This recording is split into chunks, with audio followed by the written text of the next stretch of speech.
qanaqa namanganlik oddiy bola Dubayga borib katta kompaniyaga ishga kirdi? Namangan shahrida tug'ilib katta bo'lganman bu yerda.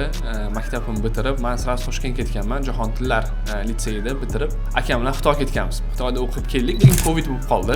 Covidda hammamiz qaytib kelganmiz va adamga yordamlashib yurganman, lekin adam o'sha qattiq qo'l odamlarki, polni gaz berardilar. Bitta narsani tushundimki, menga boss emas, ada ko'proq kerak ekanlar va men sohamni o'zgartirib, chemodanlarni yig'ib, adamdan $400 qarz olib Dubayga ketganman. Har xil holatlar bo'lgan. Plyajdan uxlaganmiz, Interpolga tushib qolganmiz, chunki men bu yerda ish topib keyin borganman Xitoy tilidan tarjimon sifatida. Lekin Allohning izni bilan hamma narsa o'zgarib ketib qolgan va ko'chmas mulk sektoriga borganim 1-2 oydan keyin уже kirib ishlarni boshlab olganmiz. Ishingizda qanaqa muvaffaqiyatga erishdingiz? Bizning sohaning zo'rligi shundaki, bizga soha sotsialniy lift beradi. Ya'ni siz yosh bo'lasizmi, katta bo'lasizmi farqi yo'q. Millioner, milliarder odamlarga ko'chmas mulk investitsiya qilishni siz taklif qilasiz. Unaqa odamlar maslahat so'raydi.